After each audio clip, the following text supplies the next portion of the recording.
Gingerbread Man Down, Clean Up on Aisle podcast.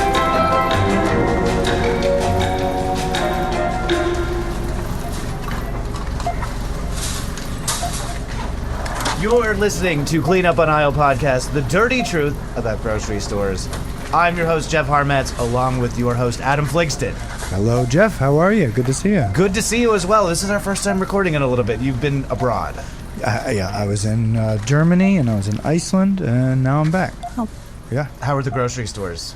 We're going to do a whole episode on them, so we don't. I can talk about Iceland. Okay. Iceland was great. I went to Bonus, which is their discount, which actually came up in a previous podcast episode, but it was great. It was weird in all the right ways. Fantastic. So I had a great time.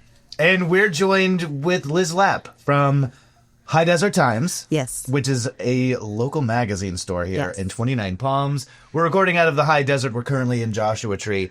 And you also are a podcaster yourself. I did. The Hoops Off podcast. Yes. With your co-host, Karen. Yes. And that is about not basket weaving, but... It's about basketball. Okay, basketball. Professional basketball. All right. So mostly the NBA and WNBA, but we did talk about sports because in general, we both just love sports. Okay. What's your team? Should we start there? Yeah, sure. For the NBA, I follow the Lakers. Woo! My husband's a Knicks fan, so actually, just a hot tip for anyone listening: marry a Knicks fan. They are loyal. They're thick and thin. That checks out. I don't know anything about basketball, so the Knicks is a bad team. That's why it's funny, right? I wouldn't say that out loud. I can neither confirm nor deny that, just because, like I said, I'm married to a Knicks fan. And for the WNBA, my loyalty is still with the Los Angeles Sparks, although they're tough to be in love with. But really? I gotta stick with them. I have a fun Sparks story. I will get back to the actual basketball talk. Yeah, this has nothing to do with basketball. What you're going to say. Well, I used to live in an apartment in Echo Park in the neighborhood in Los Angeles. Yes. And I shared a wall with, there were 3 comedians, and then I think they had 2 other comedians on their couch. And I was working a really shitty office job. So I was waking up at 7 a.m. to get to Malibu, which is an hour commute by 8. Terrible, horrible job. And they would party a lot. And I would I shared the wall with their living room in my bedroom. So I'd go over and be very nice. They were very lovely guys. And I'd be like, oh, can y'all keep it down a little bit? And they'd, yeah, sure. And one time they were really, really loud. And I went over and I said, can y'all keep it down a little bit? And they said, look, man, we got a bunch of the Sparks in the place right now. No, we're not going to keep it down. We are partying tonight. That's pretty cool. So maybe that's why they're not doing so good. They're staying up all night partying with comedians. Yeah, maybe they were doing well, so I don't think it was that. I think that may have helped their game, but right now it's just a whole new team and a whole new coach. So, and I can get into a bunch of other things, but that's a different podcast. Adam, when did you get into basketball? Were you always a basketball guy? No. I don't know. It's living in L.A. There's a tension between Clippers, which is the hipster team, and then Lakers, which is the legacy team. Yes. And a lot of my friends were the Sunset Boulevard team. Yeah. Okay. Kind of. Yeah. The Hollywood team. Yeah, the Santa Monica team. More like the sleazy 70s and 80s. Okay. But yeah. But so all of our friends, including people who have been on this podcast, are Clippers fans, and they wanted me to be a Clippers fan. No. And I couldn't do it. Don't do it. I couldn't do it. Why do we hate the Clippers? Well, I mean, I have always been. They never get out of the second round. I can put money on that and always win on that line. And also, it's just a matter of they're not the Los Angeles team. I always got hate for this on the podcast, so I'm very well aware that's not a popular statement. But also now they've been given a new stadium.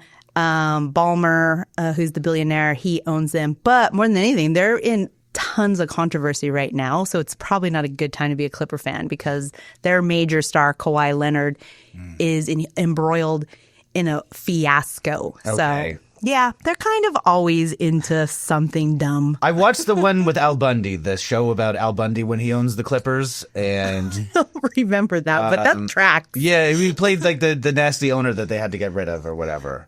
Oh, you saw the show on Show the HBO or Al whatever. Bundy played That's the right. guy Yeah, who the owns racist Clippers. owner. Yes. Yeah. So they had that too. Okay. Although, I mean, we could probably point finger. What do they say when you point a finger?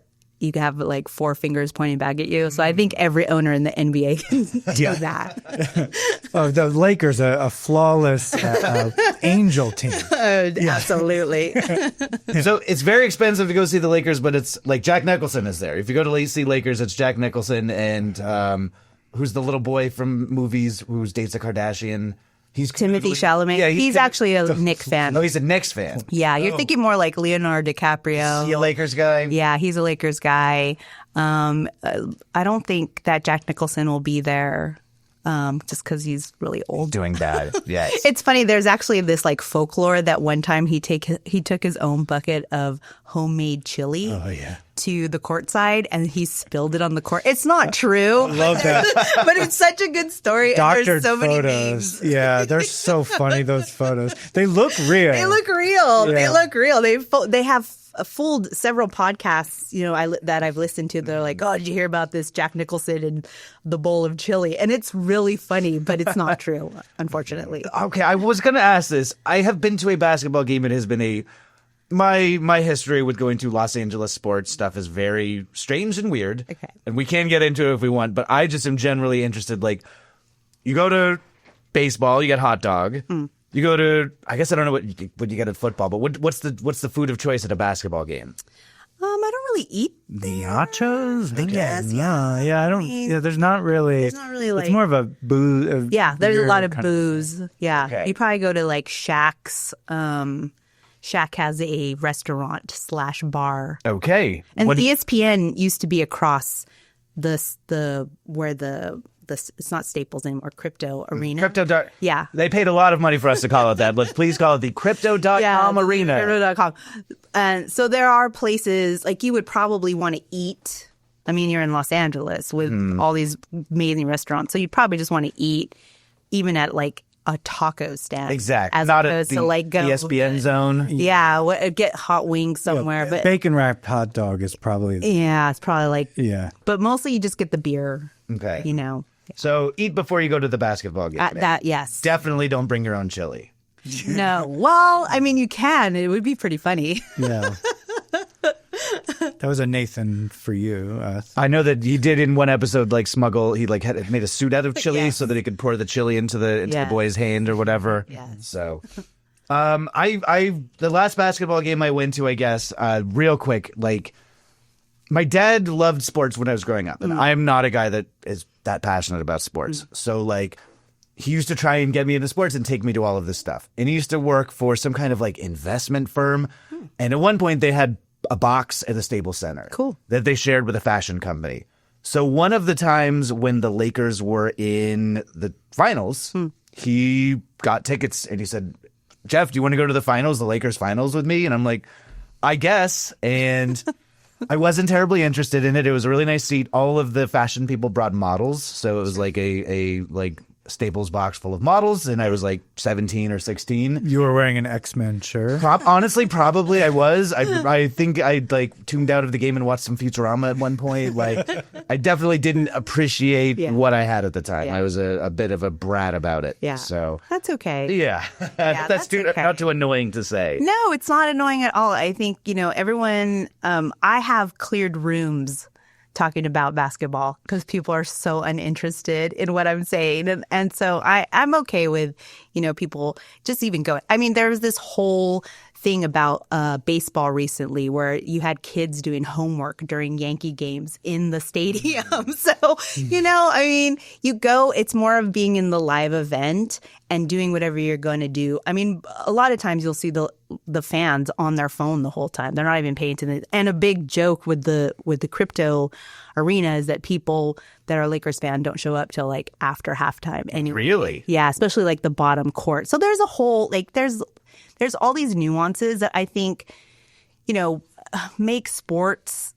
It's also one of the last things that you can watch live collectively as, a group to say, I saw when that happened. In today's world of like replays and digital and online and social media, it's one of the last places where that can happen. So I just think sports, it's I don't know. I really like it, but I also respect people that are like, this is such a waste.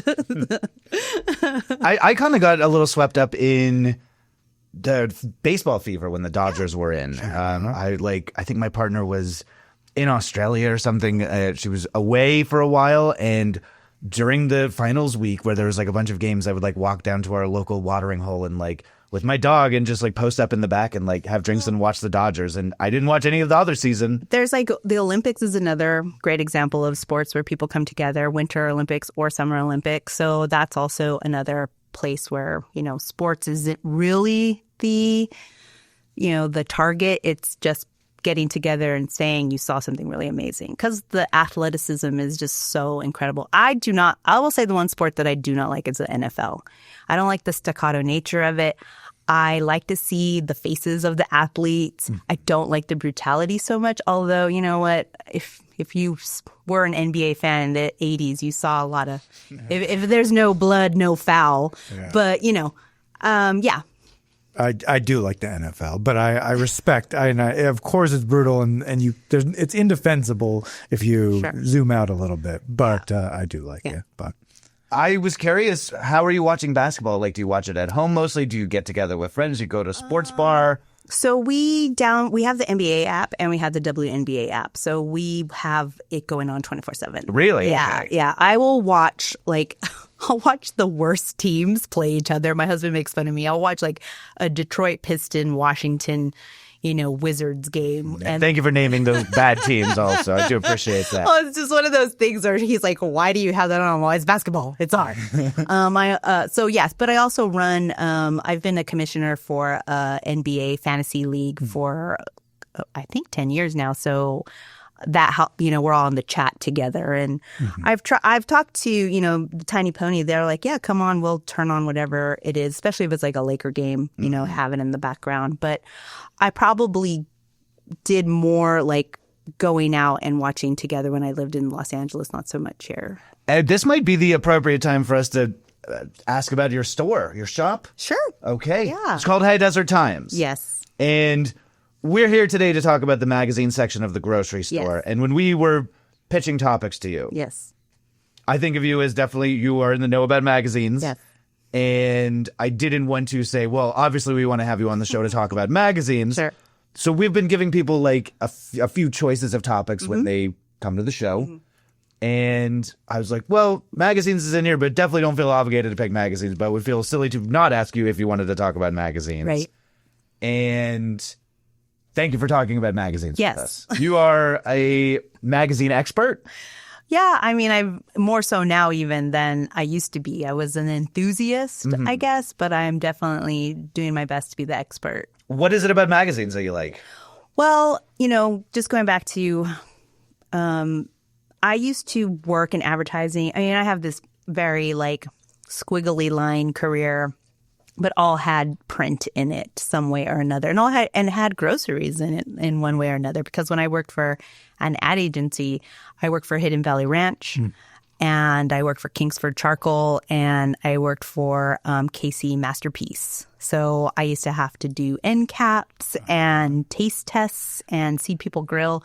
So I've always had like that type of grocery language in my career and in my life. So magazines were a way for me to know what was going on in the world, because I didn't have the internet when I was a kid. And I would be with my grandmother a lot, whom I adore. She passed away about 7 years ago now. And she was one of those grocery shoppers that would go to like 5 different stores because of sales. And I'm like, now that I think about it, I'm like, well, the gas probably equaled whatever you did in savings, but whatever. It's about the journey. Yes, exactly. Exactly. So a lot of times when I was there, I needed a place to camp out, and they usually had a big magazine section. So I would do, Teen Beat or Hit Parader was a big one because I loved like singing. I love karaoke, so I would sing. Had all the lyrics and the tabs, what have you. What is I'm not familiar with. Oh, Hit Parader was a magazine that gave you guitar tabs, so you could learn how to play like Smoke on the Water. Okay. It was more heavy metal or rock based. They didn't start getting into more 80s till later, like Cyndi Lauper and stuff. So it would have the lyrics and any type of news about those musicians. So yeah, that was always something, where I would be placed in front of. She knew I wouldn't move, and I would just like read all these magazines. And so that's how I just loved that about magazines. And then, of course, the end caps had all the crazy, headlines. And my grandmother, she knew, she understood English, but she wasn't an English speaker per se. So I also had to interpret a lot of things for her, and even like Spanish or shows that were in English, I would translate. So we're talking like Dallas and, Dynasty. You had to explain to your grandma who Patrick Duffy was. Yes. Who shot JR. Yeah. Things like that. So until, there was a regular Spanish TV station. So just everything was about reading. My uncle, he's 8 years older than me, 10 years older than me. He had a paper route for the local newspaper, the Register Pajaronian. I worked at the Register Pajaronian as the clerk. So papers have just been print, newspaper, magazines have always been part of whatever I do. So yeah. I have a very similar origin story. I figured we'd talk about it a little later on in the show, but very similar to you. My mom would drop me off. I mean, she wouldn't drop me off. I kind of chose to go sit at the magazine section of the grocery store we would go to growing up, and I gravitated to Mad Magazine. Sure. I love comics, and I did comics professionally for many years. I still read and draw comics, and like I think a lot of that love for comics comes back to like just me reading Mad Magazine on the floor of the store, and Cracked, unfortunately, as well. Cracked had some good artists, but there were a couple of years where Cracked definitely was like no slouch, but Mad was where it was at. Yeah. And I never got into like the Archies or anything like that. Yeah. But big Mad reader. When I was I remember this would have been late 80s. I remember actual comic books there, and I would always ask. I was like, I didn't know who Spider-Man was or whatever, but I was like, I want that. And then I don't know. Once I was old enough to know what it was, they're gone. But I never, and this is a bit of a tangent. I never got into superhero comics until I stayed at a friend's house, and there was a comic book, a magazine about comic books called Wizard Magazine.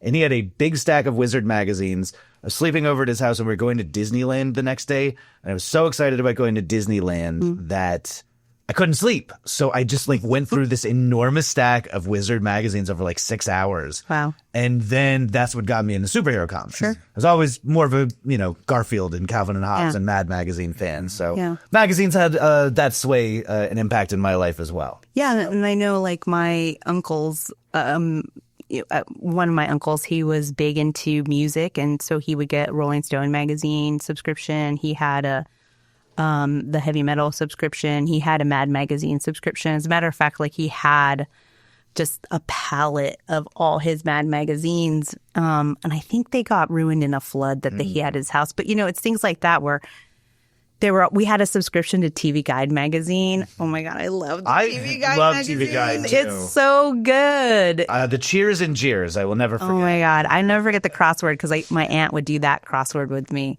But yeah, it was, so I was always around that kind of, print.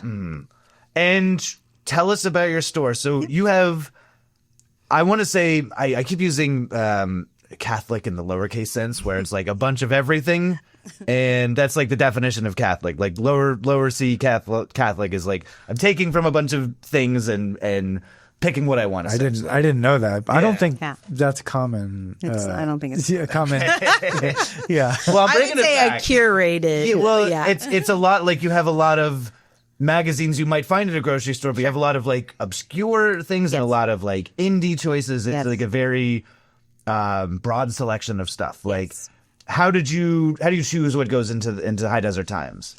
Well, it's a lot of what I want to have in there, I guess. You know, I lived, I'd been fortunate enough to live in San Francisco, New York, and Los Angeles, and all of the newsstands I would hit up there, they were just like, oh my God, the Mecca. Casa Magazines in the West Village was my Mecca. I lived right across the street from it. And it just, the titles, that's another thing too. You read so many stories from so many different parts of the world, and you're just right there on West 12th and 8th Ave, and you can, pay whatever and have those experiences. And so when I pick things, at first I was trying to be much more wide, because I was thinking of my I guess competition would have been grocery stores at the time, and then also Barnes & Noble down the hill. Because other than that, the closest newsstand would be in Los Angeles, and I don't think I could compete with. You're not going to come all the way out here for a magazine, And then I also just kind of looked at what the locals, a lot of locals like music, arts and crafts, lit, a lot of fashion. So I started very wide, and then I went very niche, and really independent. And I think that's like more exciting for people to see that and to be excited about people get overwhelmed when they come into the shop. I'm not going to lie. So, sorry if I missed it, but when did you open? I opened 2 years ago. Okay. Yeah. So July 6th, 2023. And so, I mean, you have seen newsstands, the concept of newsstands change pretty drastically. Yes. Like, I remember being in Westwood, it feels like not that long ago, maybe like 2012, and there was like a huge newsstand right on the corner. And now that seems so quaint and old-fashioned almost. Yeah, currently, and I did some research because I had to do anyways, I'm meeting with my accountant. So currently there's 1,788 newsstands in the United States, and Los Angeles has 18 that I could see, and then New York has 330. And I know that the Above the Fold in Larchmont, they just closed because their lease was associated with the Rite Aid, and the Rite Aid was bankrupted, and so they evicted Above the Fold. So it's a very interesting time right now for newsstands, because there are these legacy ones that are changing even if they've been there forever. Like Casa Magazines, the owner, he just sold his business to, I think I want to say Iconic Magazine. So it's not changing. It's going to stay the same, but you have new ownership. And so another thing too is that the publications are changing. So the independent publications that I'm very drawn to, they don't come out. They're not like a monthly or a weekly, or they're when they come out. They have very little advertisements in them. They are usually have a lot of people that contribute that they curate with, as far as the independent. But then you have new, current event magazines that will work with young journalists, or, so it's just trying to strike the right balance of something that's like way, like, I don't know if this will sell, to like, this one. Like, I can give you an example. I just brought in this magazine called Noma in Kyoto, and it's about the restaurant Noma. And they took their entire team to Kyoto and experienced Kyoto and decided to print a magazine. It is gorgeous. I'm obsessed with it. Like, I walk into the shop and I look at it and I'm like, oh my God, that magazine. I'm so obsessed. And this is a single one-off thing? Okay. So it's a volume 1. I don't know if they'll come out with a volume 2. I don't know. We don't know. I know they went to Los Angeles for a while. So, I just love that magazine. And then you'll have like a magazine that is like Mother Earth, which has been around forever. You would mostly get them in a health food store, but they told you how to do canning, how to like dry flowers. It's a slender one. It comes out monthly. Now we're talking the difference between a $70 book or magazine and a $7.99. Is Nomo in Kyoto $70? Yes. Okay. Yes. So I'm taking the chance, that I already sold one. There you go. So I'm like so happy, So I look at that as the litmus test to what the thresholds are and then it was a local who purchased it as a gift. So I'm always looking at like, okay, what are the things that are going to resonate and what aren't when I'm talking about curating. Yeah. So we're breaking the format a little bit because we're Sorry. It's totally cool, but I'm kind of jumping around a little bit. But a big thing in magazine publishing right now, and I'm sure you can speak on this, is like the bookazine phenomenon. Yes. Where Yes. like Time Magazine, and they're not selling as much of Time Magazine, the weekly edition, but they're putting together like, hey, there's a new Pope. Here's like 150 Yes. pages about the Pope and it's $15. So those really do well at the checkouts. You'll see a lot of those at the checkout, like Princess Diana, they'll always have like that retrospective, or the Queen, or, now the new royal family. Got a list of some recent ones, actually. What, right here. and then you'll find them at the grocery store. Yes. Yeah. But there's the Adele had one Yes. pretty recently, and Taylor Swift has dozens of them. Yes. There's the Iron Man Magazine 60th Anniversary Media Special Edition. Yes. History of War Bookazine, Special Forces, 80 Years of the SAS. All about the history of Christmas, which Nice. Actually, Yeah. that's kind of interesting. I think some of this stuff is interesting, and like pickleball's big. Like, I don't know, they're just like on every topic. Kennedy assassination. And you saw all these on the I actually went to eBay to see what was very popular. A lot of 9/11 ones. right. Sure. Now at the grocery store they also have like like 100 vegan recipes or Yes. something like that. Yeah. Is that also considered a bookazine? I think Or- so, yeah. Yeah, They're yeah. maybe a little cheaper. They're not like at the $15 level for like and I guess we're kind of getting into the grocery stores. Yes, so- well, I mean, the Reader's Digest has been one like that. I think Reader's Digest is probably one of the longer run. I don't think TV Guide is in the end. I don't think TV Guide is really being published anymore. is it? No, I don't think so. Cheers to that. Yeah, for sure. So we always like to ask our guests when we start getting into the grocery store Yes. at all, and we've talked about this a little bit, but where did you grow up? Yes. And start with there. Yeah. Oh, well, so I'm from Watsonville, California, which is near Santa Cruz, between Santa Cruz and Monterey. So that's where I was born and grew up. And what are your memories of grocery shopping as a child? How often my did God. your family shop? How often were you dropped off at the magazine rack? It was often. My grandmother really liked grocery shopping, and we were all along for the ride. And it would be several grocery stores. She had a giant car, and we'd all pile in it and go to grocery stores. Like one after the other in a single day? Yeah. Wow. We could hit up. The thing too is that we had these things called supermercados in Watsonville. So you'd have Happy Burro, and you'd have. I wrote some of them down because I'm like, these are such great names. I'm like, I have to write. So we would have like Happy Burro. We'd have La Rosa. So it'd just be depending on what she needed.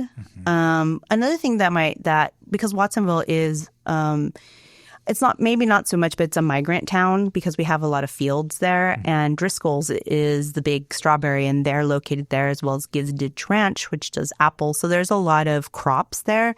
And sometimes my grandmother, she would babysit kids, and the parents would pay with local produce that they would have picked, or that would just be like bruised fruits and such. And so it was always this kind of like, hey, chopped. My grandmother invented chopped, okay? Because it's kind of like, what do I have on hand? What did I get? And I know I'm going to be feeding 20 people coming and going and rolling. So so her grocery shopping was very much like her time out to really do what she was so good at, which was cooking for the family, a large family. Did much of the local produce, we're probably maybe too young to remember, but were they selling the local produce, or was it more of kind of the systems we have now where it's all just coming from one? You could be next to the farm and they're still bringing in the cherries from Washington or whatever. I think we had an Albertsons and we had a Nob Hill. So I think the more conventional places did that. I think we had places like fruit and vegetable stands, like the Corn Palace, that would be straight from the farm, the field. So it just depended on, the supermercado, they would probably have it closer to home. They also, it's a big place to get your meats. We used to have a Freedom Meat Locker where they would make sausages out of venison. Cool. It was just, there's a lot of hunting and fishing, so they could do a lot of things. It was just, so my grocery shopping experience was very much like being in the Natural History Museum, because it was just all these different animals and sounds and tastes, and it kind of really got me, showed me how I like to proceed in grocery stores and be able to pivot quite nicely with whatever I get. And how are you shopping as an adult? I know you lived in New York for a while. Yes. So... And I know you guys talk shit a lot about the grocery stores there. So I was going to ask if you had this phenomenon. I'm from Southern California, home of the groceries. We have the greatest grocery stores in the world in Southern California. You've been to all of them? I've been to a lot of them. They're enormous. And when I moved to New York, the grocery stores in New York City are they're grimy and they don't have much stuff and they're rinky dink. Did you have that culture shock going to New York and seeing these grocery stores? I mean, yes and no, because the produce is not good. Okay, the produce is not what I was used to. It tasted like cold because it was probably refrigerated and brought in. So it's all ruined. Yeah, the strawberries tasted like cold. It all tasted like cold. And I would go to the farmer's market in Union Square every once in a while, but I just was that's just all this hassle to have to get there. And I don't think I really spent that much time caring about grocery stores when I was in New York, because I was more into doing things in New York. And we had a super small kitchen. I couldn't cook shit. You had to walk out of our kitchen to open the fridge, So it wasn't like it was really made for cooking. We lived in the West Village. We could walk anywhere to get any $1 sign or $5 sign meal. I think it was just I lived in the Upper West Side for a year. We had Zabar's. We had, which was real. You get great lox and, cream cheese and bagel. So you just pivot. You just kind of go okay, what is good here? Tell me what's good. And you go and you do that. And everything else is I'm not going to, I'm just not going to grocery shop. A lot of it was also pre-made food. So it was all that pre-made the stuff. Hot bar, the cold bar. And yeah. Stuff.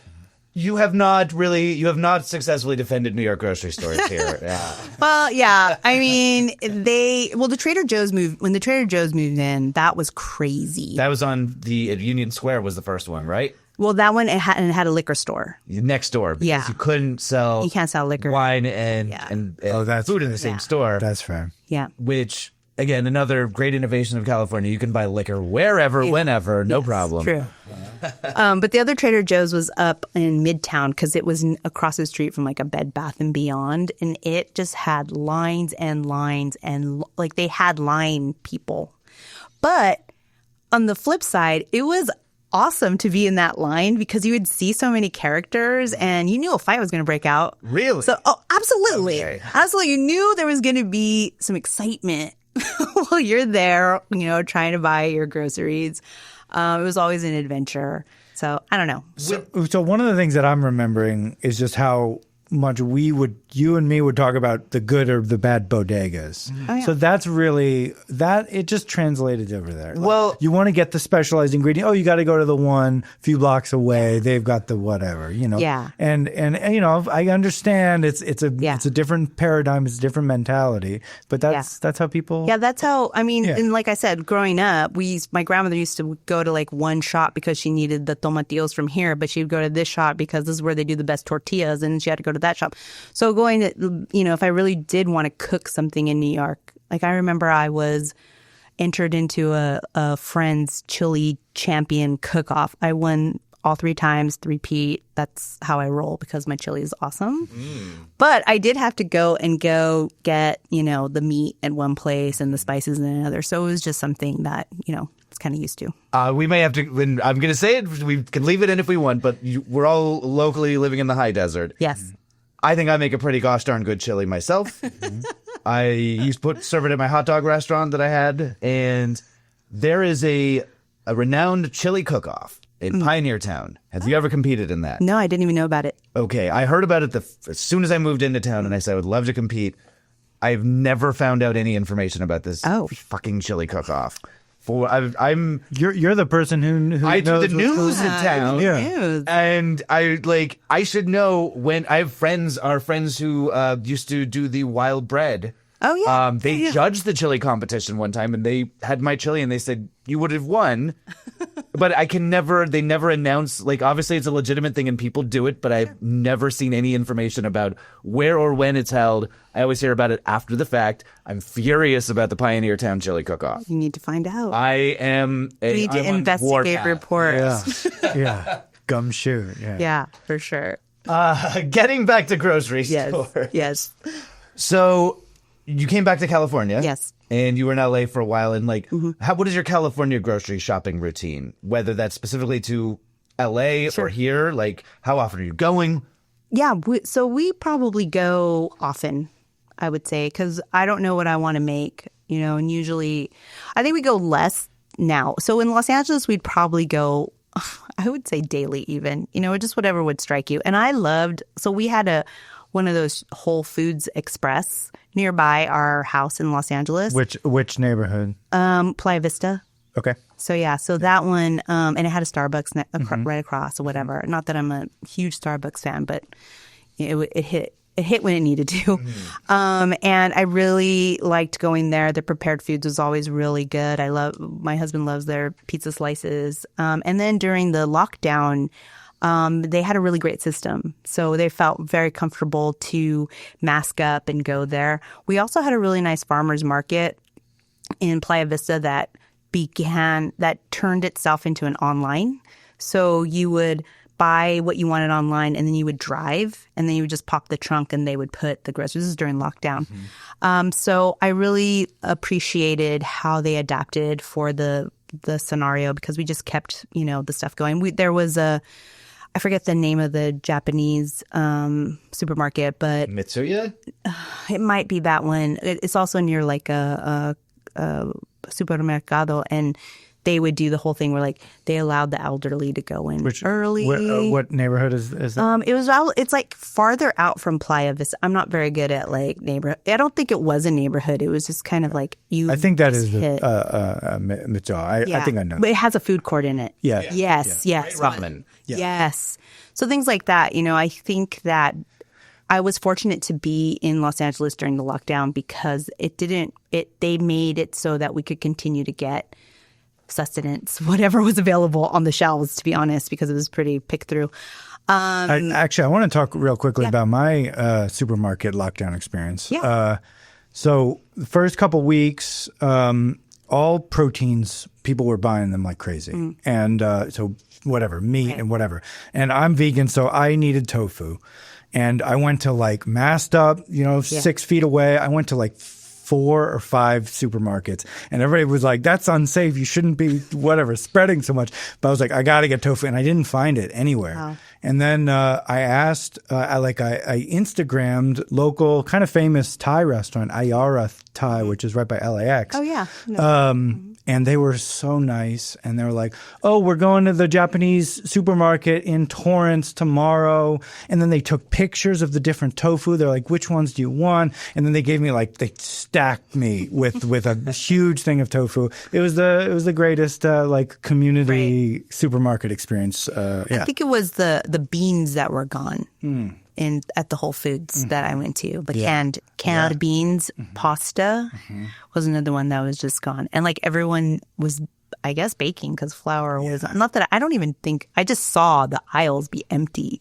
And you're like, okay, which again, going back to how my grandmother would grocery shop. And when I was with her, it was about, okay, what's the challenge? What do we have at home? What are we going to get? What's on sale, and making that a reality. So in Los Angeles, it was us going to the closest Whole Foods, that one, and eating out because we ate out a lot. And then that kind of changed our entire way into online shopping because you had to like the Whole Foods partnered with Amazon. It was a partnership, I think, at the time. I think now they fully own them. But you would then shop online, and then it would be prepared for you, and then you just go and pick it up. And so everything was kind of heading in that way, in that direction. So then I became very much an online shopper. And I would say, because now we get Blue Apron delivered to us, and any like stuff that we don't get, we actually will just buy it online and then have it delivered. Okay. Yeah. I love it. We've talked about this before. Jeff is not an online person. I love it though. I love it. If I can like for any reason convince myself to be like, oh yeah, I'll do like a thing where I just pull up and then they come out. Like I will do it in a heartbeat. I honestly think that like the people working there appreciate it too for some reason, because they don't have to deal with us in the shop. You know? And I always tip them, and sometimes they're like, no, we can't. And I'm just, and then they're totally, all right. Totally. Yeah. I always tip them too. Where are you getting delivery from locally? Like grocery? Like I know that. I know at least one of our local shops does it. Yeah. You can say. You don't have to. You don't have to. I don't want to. No. It's fine. No, we get all of our stuff from Walmart. Okay. Yeah. When it's interesting because they have fucking everything. Like it's insane. Like we were looking for. I was gonna make a dish that needed sake. I couldn't find sake anywhere, and my husband went to all the local places, and they either had sold out of it or they just didn't have it.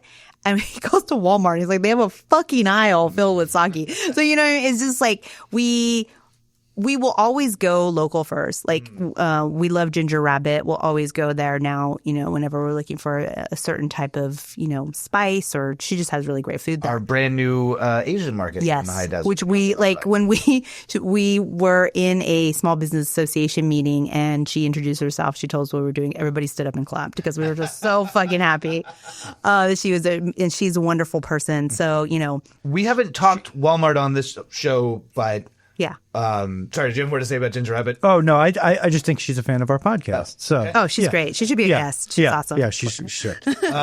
We haven't really talked Walmart as far as like grocery shopping, but like they've made a huge push in recent years to be more like a grocery store. Yeah.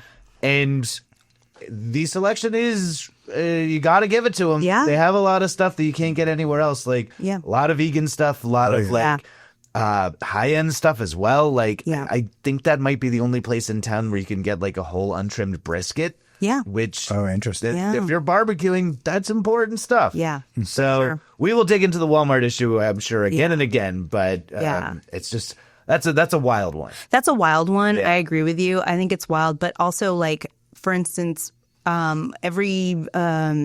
for New Year's Day, we make pozole. That's a tradition that we do. I couldn't find hominy anywhere because I think everybody was like, this is everyone's tradition. And I think Walmart was the only one that like had still some of it stocked. So, it's like, it is the last resort, but it's there, and that's kind of a good thing. I mean, everyone has like a big box, right? Like Whole Foods is pretty much a big box. Yeah, 100%. Yeah, it's not like what it used to be. Not at all. And also our local one, which is in Palm Desert, is one of the shittiest absolutely. I'm sure it's gone downhill, and all the Whole Foodses have gone downhill since the last time I was in the Palm Desert Whole Foods, but that one stinks. It's really bad, and it's really atrocious to have to drive to it. It's embarrassing. You're going all that distance. Oh my God. I haven't been to that one yet. Don't. You save yourself the heartache and the headache. In LA, I used to live by an Amazon Fresh, which is a boss level when it comes to like you like they don't even really want you there. They're doing deliveries and stuff like that. It just does. It's like they're a supermarket. You can go through the aisles if you want, but it just doesn't feel inviting in any way. And I would say too, like I know we have Stater Brothers is the big one here, but I will go to town. I will fight anyone who doesn't say Vaughn's is good. Vaughn's has some really good meat in their meat department, and their produce is my favorite because I don't know about you guys, but when I like to shop, I tend to go right. And I like that the produce is right there. I've also gone That's the classic grocery store layout. That's what they want it to be. I love that layout. I hate the Staters that has the produce way on the other side. I'm just like, oh my God. The only thing with the Vaughn's is it's very weird because like the eggs are like kind of pushed out. Like, I don't know. It has this weird like The egg zone. Just yeah, eggs. but it's weird though because it's like eggs and butter. It's just like a weird thing. But anyway, I really do like the Vons, and the Vons does like a really good like they'll have all this stuff prepared for tacos. So it'll be all cut up like the chicken and the salsa and stuff. I don't know. So mentally, it's just more comfortable for you Yes. to go right and to get produce first. Yes. So that's like Produce will always lead whatever else, because if you don't have the right ingredient in the produce, then you're fucked. You're gonna have to make something else entirely. That's how I feel. You know, I'm like, oh, I was gonna make that, but now they don't have this vegetable. So I think Vons is a really consistent in always having the produce on the right, whereas not every grocery store is exactly that way. True. So true. I mean, my husband does say it has like the saddest looking people working there, but at the local Vons, yeah. I would say that the layout of that Vons is like left me in some pretty bad situations. Like when there's just a crowd of people halfway back the store in the frozen section aisle, and everybody's like kind of fighting over who's like what line you're actually in. Oh yeah, that is true. My partner brought me to that Vons on psychedelics one time. Oh. And I really had a freak out when I saw just a throng of people shoving towards the checkout counters and like a chaos. I had to step out. I said, my darling, I must go outside. I cannot be in this store any longer. That makes sense. And that's really like the last time I went shopping at that Yeah. Vons. I popped in for one or two things, but she does the Vons runs. I like in the our Vons. house. And I will say, shout out to the new, newly remodeled Stater in 29. It's a thing to behold. Okay, awesome. I haven't. Have you been to that? I one? haven't been to it yet. Dying to check. We were hanging out with some of the employees there one time. Remember that? Yes, bumming smokes off of Yeah, yeah. at Tiny Pony, our local watering hole. Well, I will say that they are good for prepared foods. So I like the sushi being made, or I'll get their chicken salad is bomb, things like that. Their produce is also like hidden. I've not seen a single produce there, but I go there specifically for prepared foods. Awesome. Yeah. I guess this kind of brings us back around to the topic at hand. Yeah. Our show today is about magazines in grocery stores. I hit up the Stater, so we're all drinking these High Noons, vodka and grapefruit soda seltzers. Not sponsored content. No, but it was this is a little bit of a diversion, but I was like, I wanted to get a 4 or a 6 pack of like White Claw because I don't know what you drink, and I wanted to get a utilitarian kind of thing that we would all enjoy. White Claw doesn't come in 4 packs anymore, and they only had like the 12 packs of White Claw. So this was like as close as I get to White Claw that was in a 4 pack that was like reasonable. That wasn't like, oh, it's tequila and soda or it's like a Paloma or whatever. So I just thought it was unusual. But I had an ulterior motive for going to the Stater Brothers. Yes. I popped around some of our local grocery stores looking to see who is still selling magazines. Stater Brothers, not selling magazines. No magazine racks. Tabloids? Not even, there's no like printed word outside of a label or an instruction manual and a medicine packet or So whatever. Vons? Vons does have a magazine rack. They do the special, probably. What do you mean the special? Like the special issues. I actually have a photograph. My partner went to Vons today. Okay. The Vons runner in our household. She did take a photograph of the magazine rack at the Vons and sent it to me. Oh, wow. That's pretty good. Yeah, it is pretty consistent. It is a lot of the special editions. So this is not just at the end of the checkout. This is a actual They magazine. do section. still have the stuff at the checkout at the Vons, but this is like where Liz and I would like plop down. Yes. Back in the day. Although it used to be 4 times that size. Oh, yeah.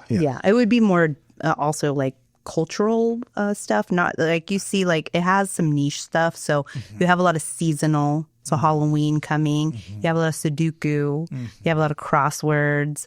The kids stuff is always, and then they have these like paperback books. They even have one called The History of Witchcraft. That's from National Geographic. National Geographic. Yeah. So they're getting into their fall. You see the Martha Stewart. You see the Magnolia. You see the Oprah. Times ADHD special. That's where I want to get my information. But no, they do have the Vogue Bazaar. They carry the Mojo as well here. There's an Entertainment Weekly special about the Gilmore Girls here in 2025, which Strange. I know that when It's coming back. I was hanging out with some young children who were very into the Gilmore Girls. I just always liked her giant coffee mugs. I used to love that show, but I didn't realize that it was having a Yeah, resurgence. it's having a resurgence. Is that like a Netflix thing or No, because the Sorry, Dad. reboot came out a while ago. Like the reboot came out 8 years ago, and it was stinky. It was bad. Yeah. They the old ones, the other one. they never gave Rory a good boyfriend. Ever. Even in the reboot, they brought her all back from Netflix, and she still had shitty boys. Yeah. Really kind of a bummer. Oh, maybe that's a comment on life. Maybe. Well, this would be like what I would look at as like, okay, what kind of crossover do I have, and what do I have that's different that appeals? But then, also a lot of the decline too in magazines would be because of the digital scene. So they've really taken a hold of the digital scene, and so they won't have as many. They won't do print, or they won't be as like specific with print. Or if you see it, that's the other thing. Like I'm trying not to have too many magazines that I know like the digital footprint is so big that people are like, oh, I have people come in, oh, I saw that online. I'm like, okay, bye. But, that's like one of those things where I have to kind of look at that kind of stuff as well. But this is pretty robust. Yeah, I was surprised that it's so big, and like I think there's different stuff. There's more of your magazines about King Charles or whatever are going to be closer to the End caps. the checkout area, the end caps there. You said that we're bouncing around a little bit. But you said you used to do some merchandising in grocery stores. Oh, well, I used to work for Hidden Valley Ranch and Kingsford Charcoal and Casey Masterpiece. So, yeah, I worked with the end caps and that kind of stuff. And you said that there were people grilling in a grocery store? Yeah, so we would have, it was a couple of things. One, you would have grilling season. These seasons are grilling season is very short, and you have to take account, like, what's the weather in the East Coast versus West Coast, and that kind of stuff, tailgate like NFL and that kind of stuff.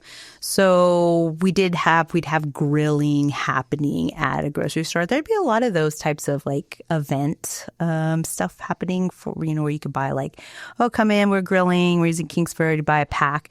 A lot of like twofers, so there would always be like that. We did so yeah, like the whole when I came on to Hidden Valley Ranch, it was when they did the cheddar. Hidden Valley Ranch. Okay, I think I remember that. So there's a bunch of cheese head commercial. So we each had cheese heads, like actually like the thing you put on. So yeah, I did a lot of like really cool stuff with food in that. And grocery stores was like a big one. Like who got the end cap, who got the certain like placement in the aisles. A lot of like competitive data on like one that you get from the fridge versus one that would be shelf stable. Wishbone was a big like, okay, what's going on with wishbone? And with charcoal, because it is a natural resource, you can only make a certain amount of charcoal, and then you have to sell it. So things like that. And Casey Masterpiece barbecue sauce was a big one too. But it would also be like tailgating time and different seasons. Yeah. So if you're paying a lot of attention to how things are laid out in grocery stores, were you paying attention to magazines at the time, or were you pretty focused on business when you were going in for business purposes? I would, because we would do a lot of the print in the magazines. So like seeing what magazines were popular, should we tell our print buyer what to buy, what's going on. We worked with the Food Network before it became a television show, and we used to do, they were called like food advertorials, where we would go into their warehouse and like cook meals, and they would use our product, which is all glue, and, none of it was actually really food, because real food doesn't look good. So they'd have someone doctor it up. But that was also part of like an extension of, a Bon Appetit sponsored advertorial with the food. So yeah, I would be looking at what are the seasonal stuff, what's coming up, and to actually go and rip out our ad, to say, oh yeah, I saw the ad here and here. So I have to do runs like that for sure. Have you noticed the magazine rack situation changing in that time? I mean, I guess that was a few years ago at least, but it was ages ago. Okay. I'm old. So it was a long time ago. And yeah, it's really what the decline of magazines and grocery stores really has to do with space. Mm-hmm. And every space, they're always calculating how much money they can make in the space. And so as magazines decline in sales, they're like, we don't need that here because it's not making us any money. We could use that for candy bars. So you'll see a lot of candy bars. You'll see a lot of like sports drinks, things that are snacks. Yeah. I mean, I worked at the Gap forever, and I remember you always had to have like, make sure you sell a pair of socks or a woven belt, right? It's an add-on. Do you want a pair of socks with that? They're $3 for $1. So that's kind of what those end caps have become more, is like how they can upsell. It's impulse buys, I've heard it called. Like, yeah. Because I have this article. So this is from the New York Times. It's from 1979. Wow. Which, that's a famous song, right? Billy Corgan did it. The Smashing Pumpkins. Yes, sure. Anyways, this is a state of the newspaper or of the magazine situation in grocery stores from 1979. And they are talking, like, they specifically describe, it's like everybody's in the New York grocery store. I think they're at Sloan's Supermarket on Avenue of the Americas near 13th Street. And they're saying the checkout line is moving really slow. And while everybody's waiting, this is obviously pre-phone, they're grabbing, the Time magazine. They're grabbing People. They're grabbing Us Weekly. I don't think Us was around at the time. It might have been. The 70s. They do have the list. TV Guide, Family Circle, Reader's Digest, Time, Good Housekeeping, Newsweek, Red Book, Soap Opera Digest, McCall's People, Us, Life, Look, The National Star, The National Enquirer, and even Playboy and Penthouse. But they're saying as people are like flipping through it while they're waiting to put their groceries on, they're like, someone catches their eye, they start reading an article, and they're like, oh, I got to finish this at home. You grab the magazine, you take the magazine, you put it in the basket, and take But it it's back. really about the ads. They want to get those ads in front of people. That's the ultimate game. Yeah. that they're playing. Yeah. But that's like the maybe phone culture has perhaps killed some of like the circles. 100%. Not just that people are reading the GQ article interview with Glenn Powell on your phone, but it's like you're just looking at Instagram or scrolling or watching slop instead of like. I mean, I'll call Us Weekly slop. I'm not afraid to say it. They're a particular brand of slop. This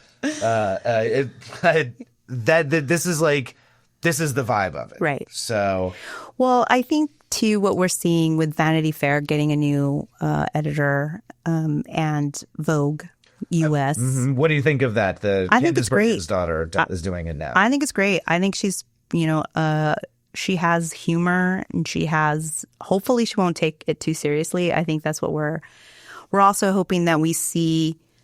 The movement is to be more niche. So we're kind of a mass of niches versus being just like there's no everyday man anymore, so it's GQ kind of did that. They had a new editor who was very focused on writing. And so he has like won writing awards with his journalism versus having, the whole spread of fashion magazine, fashion shoots. They're getting thinner. And I think the thinness also not just about ad sales, but also about focusing on what they want to write and talk about, I think is important. And you see it, like, I've seen these magazines, like the Vogue September, the U.S. Vogue September issue is the issue.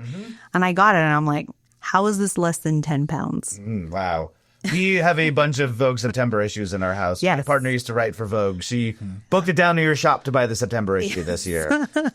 Yeah, and it was pretty thin. I was like, wow, I was kind of like, okay, but that's okay. Like, I think that they are learning, they're learning, and there are going to be some pain in wanting to keep print going, but I do think that it's worth it.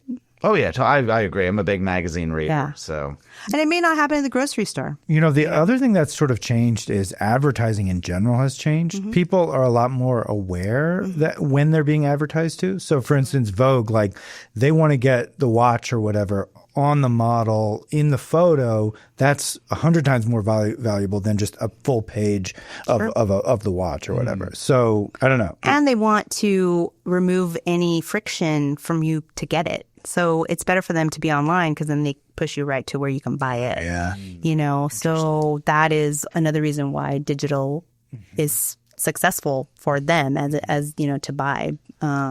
I saw one very interesting end cap with magazines. So yesterday I was at Jensen's, which is my favorite kind of high-end grocery store in the Palm Springs area. And they did have an end cap of magazines, except it was all the same magazine. There was 12 shelves of Palm Springs Life magazine. Here's a paragraph of this. Palm Springs Life. And I just was like, they didn't carry any other magazines. Cool. They just had Palm Springs Life and I think like a spinoff of Palm Springs Life in one of the sections. But I was like, they are really going all in on Palm Springs Life. Yeah. And I know that part of getting that placement is that magazines are paying the grocery stores for that placement. Sure. Which, well, not necessarily because, well, it could be two things that are happening where they've had a long-standing relationships are actually really important in this whole like industry. Any industry relationships are really important.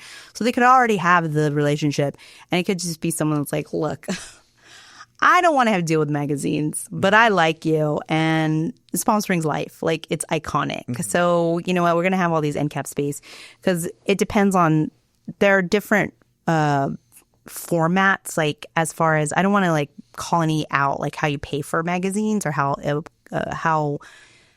if it's consignment or what have you. I don't know what their deal is and I wouldn't want to speculate, but there's that relationship where they're just like, it could just be, I don't want to have to deal with magazines, but you guys are you're local. Yeah, they are. You are the brand. You are also fit very well with this customer and the brand. The funny thing it will be is like, well, do the people that go there already subscribe? Yeah, I think, well, I mean, to get really niche on this particular topic, I think so many people are probably like staying in a vacation rental or like there's tons of hotels right around that Jensen's and it's like, Palm Springs Life, beautifully designed, beautiful, wonderfully written magazine. A lot of friends have been in and out of those doors. So I think it would probably do well there. Yeah, for sure. And it's, I mean, the editorial stuff that they do is really great for the area. They're a really good area magazine. They get really great covers. They get really, it is a very, it's iconic and it holds its ground for what it is. And it knows what it is. So that's another thing too, a lot of these like fashion magazines that we've talked about, they don't know, like they're not sure how to participate in the world that we are in right now. Yeah. And you have a lot of independents that are coming in and be like, we're not so much interested in how the grocery shopper is going to shop for magazines. We're much more interested in the fact that we have a full perspective and we're going to put it out there and it's either going to be something they want or they don't want. And then, you go from there. Mm-hmm. So, can we get into the history of grocery store? I'm bouncing around in my this New York Times article, which does give a pretty solid overview of the whole thing. Okay, but did you find out what the very first grocery store magazine was? Family Circle. Different from the comic strip. That's Family Circus. That's with Jeffy, Billy, Dolly, PJ, and the Little Ghost. Family Circle magazine. Family Circle from Piggly Wiggly. It was originally just kind of like a circular, just about like what was going to be which we currently have, all over the place. But then they started to have articles and it sort of began to take on a life of its own. My grandma would have Family Circle. I guess it's no longer with us. Mm-hmm. I think of it as kind of a grandma magazine. Mm-hmm. And I would go through it looking for Jeffy, PJ, Dolly, Billy, and the gang. And I'm like, where are those kids? Right. So I that always frustrates. I have like a bias against the magazine because it didn't have the comics in it. So. Makes sense. Makes sense. So one of the through lines of this podcast that we have keep uncovering is kind of the gender politics of supermarkets, particularly in the history, but I would say all the way up until right now. So pretty much almost all of the major supermarket magazines up until, I don't know, are targeted to women. Mm-hmm. They are targeted generally to mothers, generally to, sometimes stay-at-home mothers very specifically, but sometimes, as time sort of went by, the gender politics kind of changed in that department. But So the original, they call them the Seven Sisters. Did you find that, Jeff? Oh, yeah, absolutely. Yeah. Do you want to listen? No, go for it. Better Home and Gardens, Family Circle, Good Housekeeping, Ladies' Home Journal, McCall's, Red Book, and Women's Day. Yeah. I haven't read many of those magazines. They all kind of feel like they're doing similar things. Like, Sure. They're kind of taking a mass market and like kind of divvying it up amongst them. And like, I feel the same way when you're talking about, superhero comics. Well, I like Spider-Man and Sure. I like Superman. That's all superhero stuff. Yeah. But Yeah. seems like a lot of these magazines are kind of covering similar ground, right?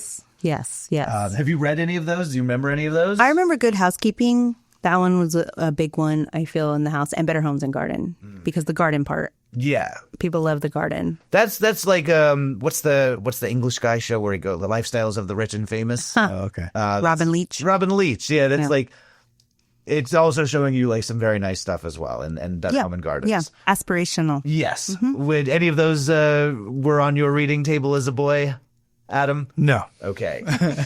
No, I mean, maybe it would not one of those, but maybe Reader's Digest, but not one of those, no. All right. And I will say, though, there was, when they started adding different titles, it was a lot of health titles. So that would be like Men's Health. Yeah. Or the running, men's running. Totally. There were more of that for male in those end caps, which you would start seeing more. And then around what sort of era? I'd probably say in the 80s, you'd probably seen those more. And then also the birth of the health food store, because then you would get like Lion's Roar and a lot of writers and poets and, things like that. A Farmer's Almanac, which could be unisex in a way. So you did see with the rise, I think, of health food stores, they were like the diet stuff. Oh my God, how many? Prevention is another really old magazine that they would put there. Yeah. So that would probably hit more of male who was shopping and perhaps a bachelor that wanted to like know how to get big abs or, what have you, or how to dress. To get a lady. So you probably saw a little bit of that creeping in the 80s when it would come in. I was shocked in this New York Times 1979 article where they were talking about having the smut mags, your Playboys and your men houses at the grocery store. I always remember those in bodegas still, because they have them behind and it would have that one paper that goes right at the titties.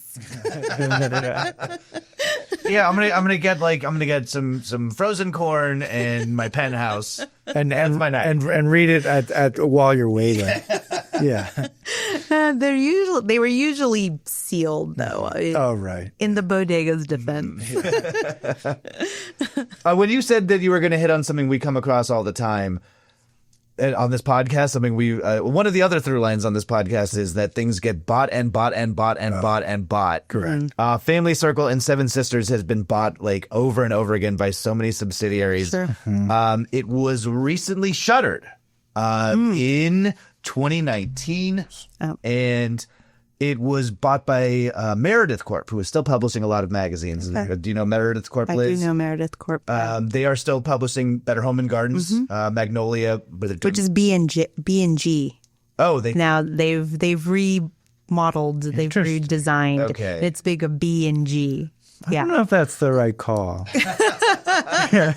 That's the B&G. Yes.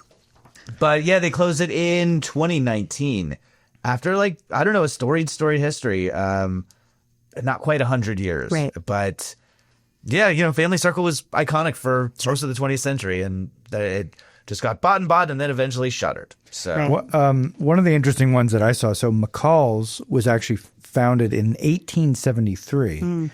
And unfortunately, it went all the way to 2002. Sure. When they tried to rebrand, because Oprah magazine had started about 2 years before that. So they tried to rebrand it as Rosie. Right. And after O'Donnell? Yes, okay. yes. Yeah. And that didn't work. And then that was the end of McCall's. I think with McCall's, it being in the 1800s, they had those, it was a grocery store, right, for lack of a better term, but they would do the nuts and the tobacco and the sacks of flour, but they'd also do bolts of fabric. And so McCall's would have patterns. So you'd be able to go and get your bolt of whatever fabric and then find a pattern, the latest pattern. Because, I mean, my mom, she used to make clothes for my sister and I, you know, and so we would go to and get McCall's patterns and stuff like that. So I think that's... I would love that now. I know. would I love mean, to- now it's like upcycling. Right. Yeah. But if I could look at fabric book and then, I don't know. Sure. Yeah. Well, now at my shop, I have Tauco, Okay. which is from Helsinki, and they have patterns in it, and which people really like because I know that, gosh, the fabric store, not Beverly's, but one of the big ones, they went out of business. So Joanne fabric? Joann's, yeah. I'm totally changing gears for a second. Do they still do cologne and Yes. perfume? Do they still do that? Yep. Okay. They still do. In most of the fashion magazines. Okay, they'll have okay. that, yeah. So not grocery store related. Sorry. We have a very cute thing that we do with one of my neighbors where he subscribes to GQ. Yes. And he says, just one day he's like, hey, I get GQ. Do you want to read it? Why don't I put it in your mailbox and you can pop it back in mine when you're done? Right. So we read it and I leave little Post-it notes, my reviews of the articles and stuff I like, stuff I didn't like. And then my partner started getting into it. And she said, apologies to our neighbor. I ripped out all of the perfume things. I cannot have these in our house. She's a magazine person, but she cannot tolerate the perfume samples. Yeah. So Yeah. They're strong. They can be strong. they still do have the perfume samples, just not if you're my neighbor. Right. Right. But so what are some of the, I have some numbers from this New York Times article, unless you want to go back a little further, Adam. I mean, nah. I mean, I did go back, but it's not that interesting. I mean, whatever. Magazines started about 1700s. Yeah. They would sell seeds. I guess the interesting part about that is they started as like sort of like smart people stuff, you know, like Benjamin Franklin would like write, you know, screeds that he wanted, you know, was very important that people read this. And the big revelation in the 1800s was like, oh, people actually want to be entertained. And that actually was a big deal. It was Ben's blog. Yeah. Was first on papyrus. Yeah. So then they started to do entertainment and they started to also target lower class. Well, I mean, there's that whole Bridgerton, you know, where she's writing the news, the tabloid-esque stories, and that's been going on forever. So the printing press really changed on how that kind of information got decimated. But then also who could read it? Yeah. Right? Not everyone could read. So that was a whole nother thing. And then once everyone was reading and everyone could print, you have this explosion. And you would assume that's very similar to what happened when smartphones came out. You know, only certain people had them for a while. Yeah. And then when everyone could have them, it just, you know, boomed and declined, and other things have to decline. I remember that vividly. A friend of mine would be like, to use it as a marker, be like, oh, well, he has an iPhone. And that was like a fancy guy. Yeah. Just getting back to this New York Times article real quick, like the numbers that they were doing, they were saying that in 1979, 50 to 60% of single copy magazine sales happened in grocery stores. Wow.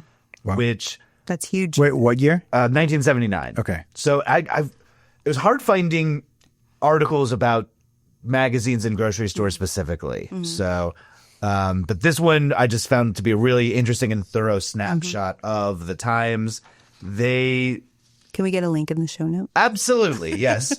It's definitely an archival piece, but they're saying that they kind of do a breakdown, and they do say that people in the day were paying to have the placement near the checkout stand. They're saying $10 to $25 a year per checkout lane, and you pay more for the center spot because that's the one where people are going to see it the most. Right, right. That was the history that I kept wanting to get back to. But I know that's great. Let's if you've got more history that you wanted to get to. Well, I mean, I can get a little more into modern times. Okay, I've got a lot of modern stuff as well. Okay. So in 2007, there were 19.5 billion supermarket magazines in print. like for the year. And then in 2023, it was 2.3 billion. So much different number, although still not zero. And in 2007, 29% of advertising was spent on magazine ads of all advertising. Okay. So that's a lot. Yeah, because we still had a print buyer, that would effectively buy the ad space, and we would do whole photo shoots, like very intensive photo shoots for a print ad. It wasn't even commercial, and you'd have to pay the talent. I mean, it was a big deal, just even to do print. So knowing what they were being and what end cap. So I think that the modern tale of magazines in grocery stores is getting back into these. What was the name of them? They're like the special issues or the bookazines. Is that what they were called? And then also seasonal. Yes, like the seasonal Halloween, stuff. Christmas. I mean, we're looking at the Vaughn's magazine rack from today, and there are a few. There's the Vogue and the Bazaars and things like that, but it is a lot of like the history of witchcraft and things like that. Yeah, crosswords. And generally, I mean, do you carry much of these kind of special things in your shop? I mean, Nomo and Kyoto aside, which seems very specialty. Right. But were you carrying the National Geographic Guide to Witchcraft? No, I'm not. Okay. I'm not carrying that. Like I said, this is probably going to be, if that's already something that you can grab at Vaughn's, I probably won't carry it only because people will gravitate towards Vaughn's and or the airport. Okay. Yeah. People love this stuff at the airport, so I always look at the Hudson News, which is funny because that is one of the Hudson News is considered a newsstand in Los Angeles. And I'm like, excuse me, I have to buy a whole trip to go to the Hudson News. But yeah, so I kind of look for things that you probably wouldn't buy at a grocery store and or have a subscription. Okay. Yeah. Because like this seems like that's kind of the movement of the 21st century. I do have this article from pointer.org where they do really go deep into the bookazines, the $14 magazines. They do talk to a gentleman named Samir Mr. Magazine Husni. I don't know if you heard of him. I have not heard of Mr. Magazine. He is the founder of the Magazine Innovation Center at the University of Mississippi School of Journalism and New Media. Okay. So, Mr. Magazine. Wait, was this still in 1979? no, this is it's from current. 2023. Sorry. This is a more recent thing. Okay. And he talks about how special interest publications grew like really significantly in like the pandemic, like 8% in 2020, 20% in 2021, and that is like the main growing thing when it comes to like what's actually being sold in grocery stores right now. Have you ever been to the Japanese bookstore Yes. in LA? They have, and they're for men, but they have like these, like, I love them. They're like special interest. It'll be like a whole thing about like, I don't know, like briefcases or something like that. And you just have the entire things about that. And then the next month it'll be about, Denim. Denim, exactly. leather. Yeah. And it'll be beautiful photos. And I love that. Yeah, I do. I have sold those before as a specialty item, and they did okay. I think what might have done a little bit better is like Popeye, which I'm starting to get Popeye a little bit more. So Popeye. It's also because it's not it's in Japanese, so we can't really there's not a lot of people that read it. There's a few people that buy like Popeye is kind of similar too, the where every okay. Yeah, so it also, I mean, it'll be interesting to see, like, depending on where these are made and distributed is going to also affect how this looks in like a month. Because I know myself getting magazines, I'm thinking about, okay, I'm not getting that country isn't shipping to us, Yeah. So things of that nature. And if you are like, this is not my bread and butter, then I'm not going to spend the time to try to figure out how to get this to my shop. Sure. Whereas I would, because that's all it's my specialty. Yeah. I'd rather read about the briefcases. If I was It's very interesting. Yeah. if I was in a grocery store and saw a magazine about briefcases, I would 100% buy that. And I'd much rather get that than the 100th birthday tribute to Doris Day. which is a real one that they're. It's a real one. Yeah. Yeah. But so these new magazines are expensive. They're like $13 and $14, like these special editions. And that's like totally the growing thing. I was reading in this article from Pointer that writers really have been enjoying working for these like for like, it's like, hey, I like dig into a specific topic for like a little while. And I come from a household with magazine writers. Like I think that's a really interesting business model.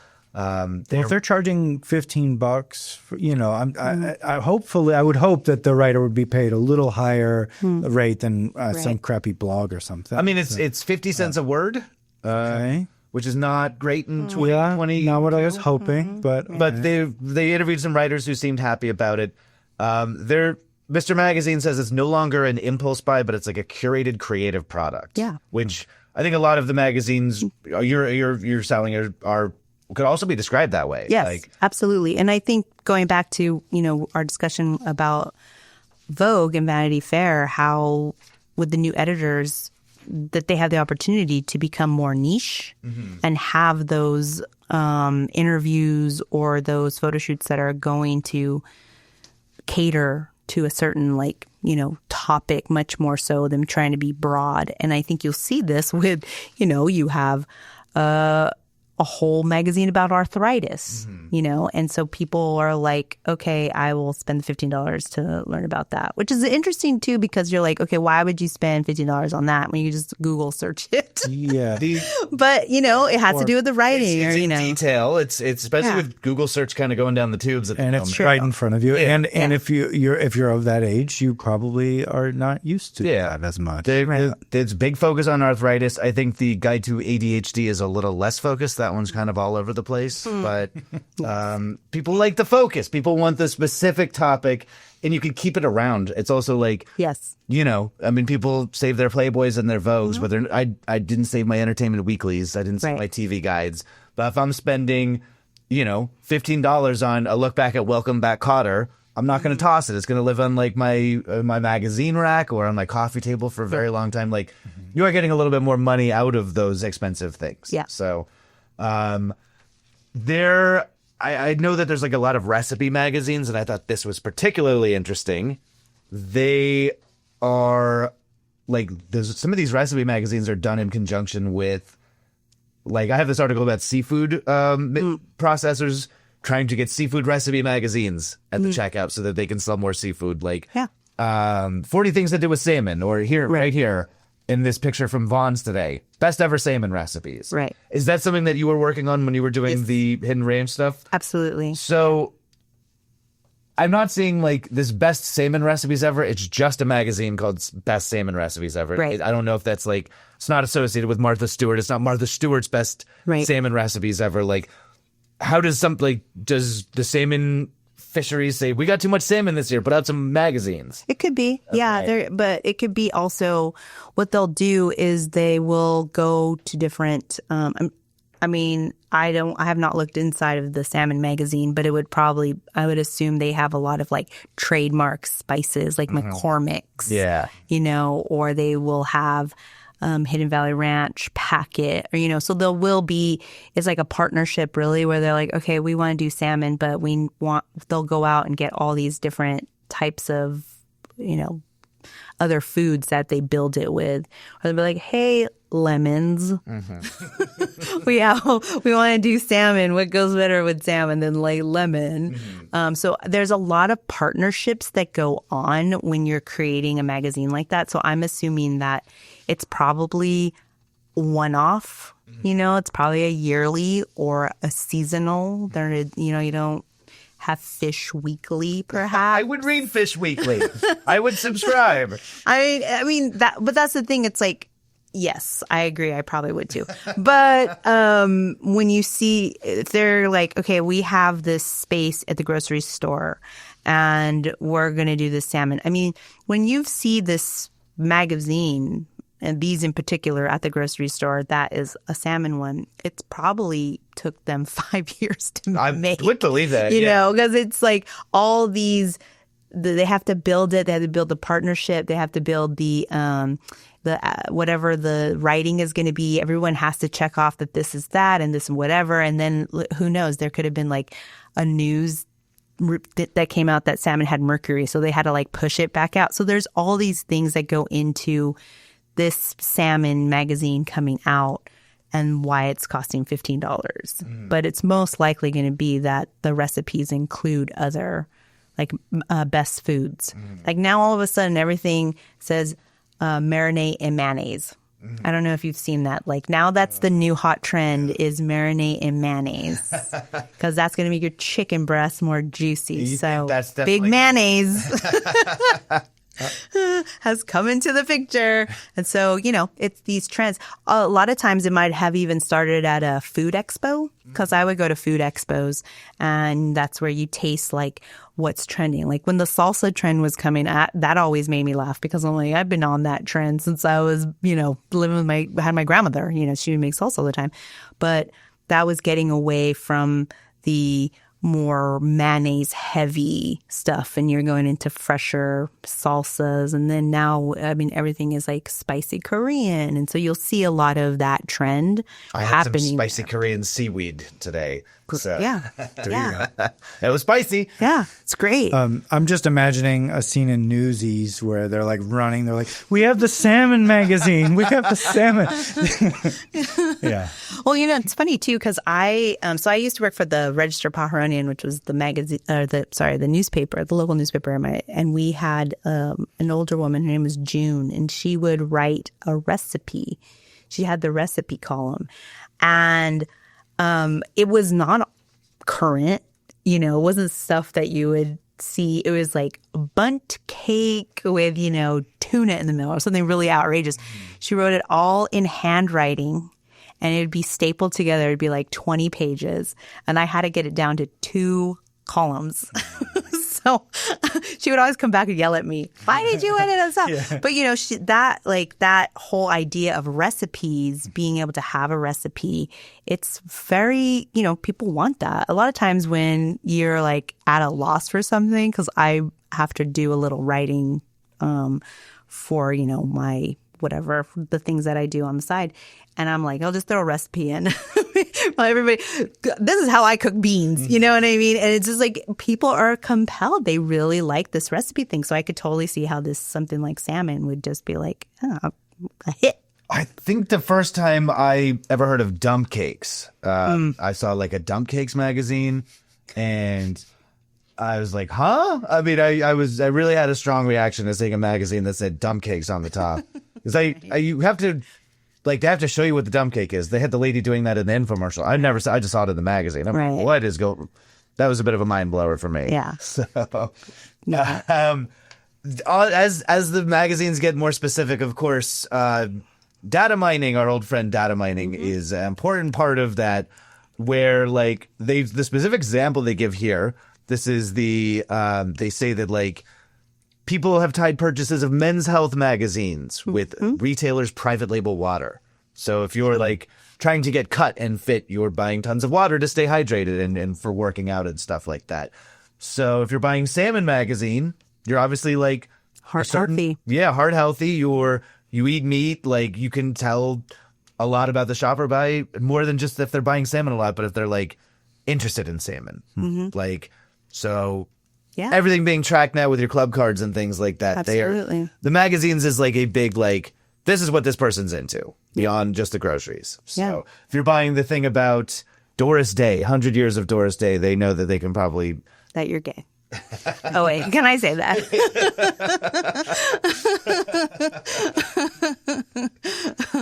I mean, Doris Day is awesome. That was just saying. I was going to ask, have y'all ever bought any of these kind of specialty magazines from the grocery store? I think I might have purchased one for like River Phoenix when he died, you know, because that was like major when I was growing up. And they had like, I mean, it was like almost like a book that they sold about like him and a lot of pictures and like they covered his death. I know I've purchased one about Elvis because that was one of the he was a biggie in those National Enquirers, Globe, you know, all that like he's still alive or he was spotted, so I think I've purchased an Elvis one and definitely a River Phoenix. Like I don't think it was considered a specialty at that time. It was just like a River Phoenix magazine dedicated to R.I.P. River Phoenix. Yeah. What about you? Have you bought none? I don't think. I mean, maybe a Weekly World News just to kind of laugh at it, which it doesn't count. We're not talking tabloids today. Different can of worms. Yeah. Yeah. But so a few that I've gotten, like I was drawing, I got serious about comics. I got asked to draw a comic book kind of making fun of Taylor Swift. And so I think my partner at the time went to a grocery store and they had the Taylor Swift magazine. Like it was like a special thing all about Taylor Swift. And she got me that. And to teach myself to draw better, I drew every photograph in the magazine. And it worked. And I kind of like to say that I kind of learned to draw by looking at Taylor Swift a lot. There you go. I'm still a big Swiftie. I'm drinking my water out of my Taylor Swift The Eras Tour cup. Yes. Not that I went. This was a gift. But and then I was obsessed. Another project I had way back in the day, I was always obsessed with supermarket tabloids. Like the section, they're just like us. Stars, they're just like us. And like I love kind of corporate speak, and I love like very, very light, very, very slight writing. It's like, who wore it better? Like, it's a zippy, see-through blouse with a black undergarment, and it's Doris Day and who's another famous person that exists right now? Sydney Sweeney. Who wore it better? Right. And I just love that kind of writing, and I tried to I did a blog where I would it was my own little Hollywood minute, and it was called Hollywood News with a bunch of O's and a bunch of Z's. But I really tried to capture that supermarket tabloid writing. Right. So my partner, we had no money at the time, but as a treat, she'd maybe pick me up a Us Weekly or People magazine when she saw them, and thought it had a funny cover. So I've really tried to absorb that supermarket kind of. It's not a tabloidy thing. What would you call that kind of magazine? Just a celebrity gossip, right? Yeah. Even they don't really go that deep into the gossip. It's really just who wore it better. Like People magazine. Yeah, who was spotted coming out of Christie's in New York City, the grocery store or whatever. So I have just had a huge amount of affection for those. Right. Yeah. I mean, I used to really like the National Enquirer. I used to like the World News because it had Bat Boy. Oh, yeah. I was obsessed with Bat Boy. Oh, yeah. What's he doing? Why is he always that caught? That photo is so captivating. He scared me. I was terrified. He's like, maybe that's my Roman Empire's Bat Boy. Because I can still see him, and it's one of those photos you can hear. Yeah, because he's screechy. Right. But even that headline, talk about pithy. Bat Boy found in cave. It's perfect. Tells a story. Yeah, but he was also he would travel. They were Bat Boy, and I think he got married too. Yeah. I mean, it's just it's pretty great. Yeah. It looks like a lot of the magazines are a lot of the stuff that we're probably seeing here are probably owned by 2 or 3 conglomerates, and they have all been bought or have all been buying each other. The 2 big ones that I see right now is McClatchy, and it was Meredith. I think is still the other one, the big one. I don't know if Meredith has been bought recently, but McClatchy used to be A360 Media, who was putting out a lot of these, and they have gone through a bunch of different names, but now they have finally settled on McClatchy, formerly American Media, formerly A360, and they themselves are publishing more than 500 special interest publications a year, which that's a lot. That is a lot. Best ever salmon recipes might be one of them. Well, it'll also be interesting because we're seeing a lot of with NPR kind of, having funding cut and what have you, this is a really good opportunity actually for these magazines. If you want to get some information out, you can do it in the if they were smart and they knew that there were markets where radio was not going to be as accessible. There's always a grocery store. There's always a gasoline station. There's always a bodega that can have a magazine that maybe has a certain, slant or information or something that can get people to the information that they need. I was going to ask you, this kind of pivots right into a big question I had for you.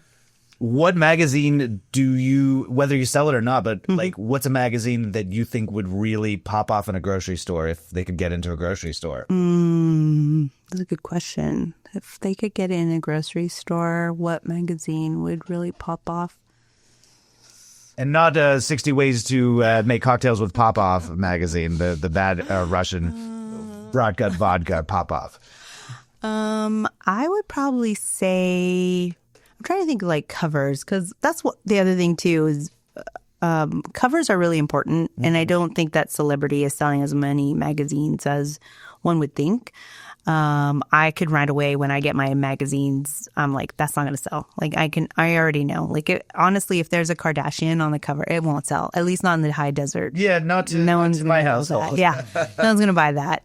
I would say, okay, if Interview Magazine would go on to get into the grocery store, I think it would sell out. One, because it's huge. I think the size is just so like, it's so awesome. This huge, it's bigger than any other magazine that we have. They might have to only sell it at Costco. Maybe, because it's pretty big. Yes. And I think that they have a lot of intriguing people that people want to like, they'll catch you. You'll be like, oh shit, who's that on the cover? And I think that they're perfect because it's just interviews between two celebrities. So people will like to Doris Day and Andy Warhol. 100 years of Doris Day. Could be, or, it could be, them talking about Doris Day. So I do think like something like that. Another one could be easily maybe a movie magazine, like trying to think what I have in the shop right now. Sight and Sound could be one. When you said cover, the one that immediately jumped out at me, and like, I know that this is a pretty common magazine that is sold at a lot of places. Don't know about a grocery store, but Juxtapose magazine. Oh, sure. Yeah. I can totally, like, every time I walk past a Juxtapose magazine, I at least want to, like, flip through the dang thing. Yeah. And, like, if that was next to, like, if I was waiting in line to buy raisins and Fresca, and I was stuck in line, and I would say, oh, Juxtapose magazine. Let me, like, take a look. Your daily order. Yeah. Adam, any thoughts on a magazine that might pop? No. Okay. No, I don't know. No, I mean, I'd love to. I want to say like Mad Magazine that doesn't exist anymore. I want to say like I want a world that I don't think actually exists. So no. Yeah. I'm, and again, not magazines. What kind of magazines, maybe? But I always buy an Archie Digest if I see one at the grocery store. I thought you did say you didn't like Archie. I did it as a kid. Now I've grown into a man who appreciates Archie and all the other teams from Riverdale. Oh, okay. So all right. Jughead, Betty, etc. So Reggie. Yeah. It's a good one for sure. And I one more question for you. One more big question, and unless you have more that you wanted to get to. I have a couple things. Let's do that. Let's do that first. The Fearless Flyer, Trader Joe's. Yes. In my opinion, that's a free, but it's always riding that line between like pushing you towards a new item, but also like little paragraph that might catch your attention. I haven't read a Fearless Flyer in a very long time. What are they up to over there? Halloween right now is what they're up to right now. Okay. So Candy corn. Yeah. Pumpkin. Mm-hmm. Yeah. So I just think that that's an interesting modern example of someone sort of, I think, successfully moving with the times and keeping the costs super cheap so they can give them away, and probably moving items too out of it. So, yeah. Absolutely. Well, especially if it's done in house and it is more newspaper Sure. focused than, let's say, a glossy. Totally. For sure. And then the other thing I wanted to say, do you want to know what the number 3 most read magazine in the U.S. is right now? Sure. Number 1 and 2 are both magazines from AARP. Okay. Yeah. They really get out there. They really get that around. Yeah. Number 3, Costco magazine. That's a centerfold of Rizzler. Yeah. Well, is it a magazine or a catalog? It's a magazine. Okay. And it goes to anyone who has an executive membership. And apparently right now celebrities really want to be in the Costco magazine. They want a cover and they want an interview. So like Oprah, I know Jimmy Kimmel really wanted to be on there and he made a whole thing about it. But so yeah, it's like actually kind of a cultural touchstone. What's the content of it? Have you seen one? I just online. I haven't. Okay. I haven't flipped through one, but the content seems to be kind of like similar to like something you used to read on a plane, but like a little better. So like slightly rich people stuff, but not really travel and that kind of thing. Yeah. Okay. Yeah. There's a AAA has a magazine. Okay. There you go. Yeah. And so my partner also used to write for in-flight magazines as well. Cool. And it kind of sounds like Costco's version of the in-flight magazine, which I think is kind of cool. Like, I've been told we don't live anywhere near a Costco, but like it's a 45-minute hour drive. It's pretty far from us. The one in I guess Rancho Mirage it would be.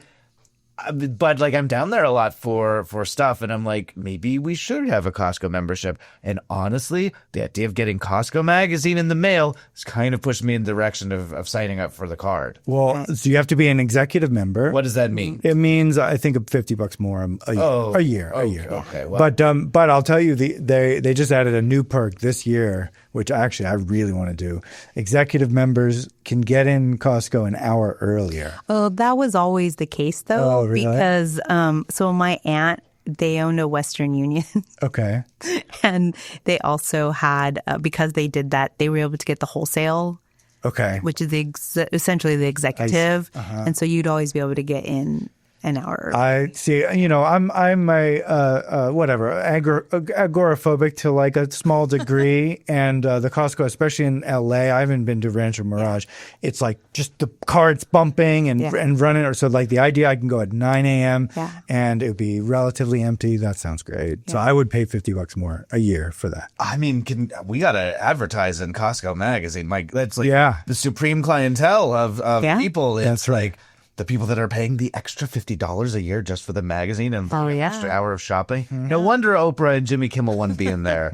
That's like the elite crowd. Absolutely. Oh my gosh. Absolutely. Let's try and get our hands on a copy, Adam. Yeah. We'll get. Yeah. Yes, maybe we'll bring you back and we can dissect an issue. Yeah, I would love that. Costco magazine. I can ask my aunt too, because she worked for Costco. I think she just recently retired, so maybe I can ask her too. She'll bring us some. Maybe Anna Wintour is moving on from Vogue to Costco magazine. Maybe. Good for her.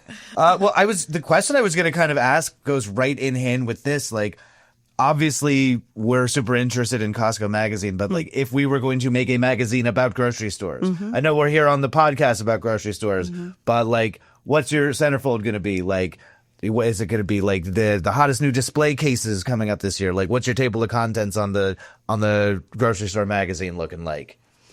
Well, I would go straight for the meat. It would be the butchers, Pictures of the butchers or pictures of the meat? All of it. Okay. Of them cutting meat. I love a butcher. Like, I think butchery is a very lost art. I think it's something to master. I've always been in awe of anyone that can like break down any type of animal. My uncles would have that ability because they're always doing some sort of goat or something shit like that, for birria. But I would definitely, my centerfold would always be Sam the butcher bringing Alice the meat. Yeah, I mean, I think you're onto something there. For me, it would be all about that sort of story behind whatever it is. But then beautiful National Geographic kind of photos of whatever, a pea farmer or something, and then you trace it all the way, and you have a family farm story, and you have a little quippy thing. Like, yeah, that's what I would go. And always a recipe. Always, of course. I was just thinking like girls with in bikinis with shopping carts. Or whatever, so I guess I wasn't as innovative as you. Yours would probably be more popular than my pea farmer. Well, mine would cost $70. Yeah. All right. Any final thoughts on magazines and grocery stores? No, I'm interested to see what is gonna happen. Yeah. The special editions will get thicker and thicker and more specialized. So and a whole thing just about the journey of a pea. I would read that. Yeah. I'd buy it. I feel like people are people want a non-digital experience. So if or when they really can square that circle, especially for a younger crowd, something's going to take off. Maybe the magazine could be Family Square. Maybe that's squared the circle. There you go. Yeah. Yeah. I do think print is not dead. It's one of those things I always say it's going to die or dead. I just don't think. No. I don't think that'll happen. And I think that there's been such a shift away from having print in places. You see the close down of a lot of these shops and newsstands and bodegas not carrying. I mean, Starbucks stopped carrying the newspaper. So things like that. But I think that they'll come back to the opportunity of there's a whole new, it's one of those, grocery stores are one of those places where there's always going to be young people. There's always growth, right? Because there's always going to be people that are going to go into the magazine, into the grocery store. So I think magazines They want to will keep that. being people and not being corpses. You got to eat at some point. Exactly. So I think there's an opportunity there. I mean, this Vaughn's magazine thing, that's pretty great. That's a magazine I would read. The sequel to People magazine, Corpses. All right. Liz, where can people find you if they want to visit High Desert Times? How can they do that? They can go to Instagram at High Desert Times _mags, and it's spelled H-I, not H-I-G-H. That is the correct spelling of High Desert for our community. It truly is. We are not in Apple Valley. Yes. So H-I-desert. Yes. Thank you for getting that. Yeah. Good copy editor on that. It's so HID Desert Times _mags. And then we're at highdeserttimes.com, and you can email, we do have an email that you can find there on our website. And you should visit the store because it's awesome. The store is great. I mean, we have over 300 titles, and we're always throwing events. We're in the corner, so things are always happening. And I love my shop, and I love the other shops that are around us. So I think it's just a good time to be had. All right. I think that's going to do it for us. For Clean Up on Aisle Podcast, I'm Jeff Harmetz. I'm Adam Fligston. Liz Lapp has been our guest. Thank you so much for joining us. Thank you. All right. We'll see you next week.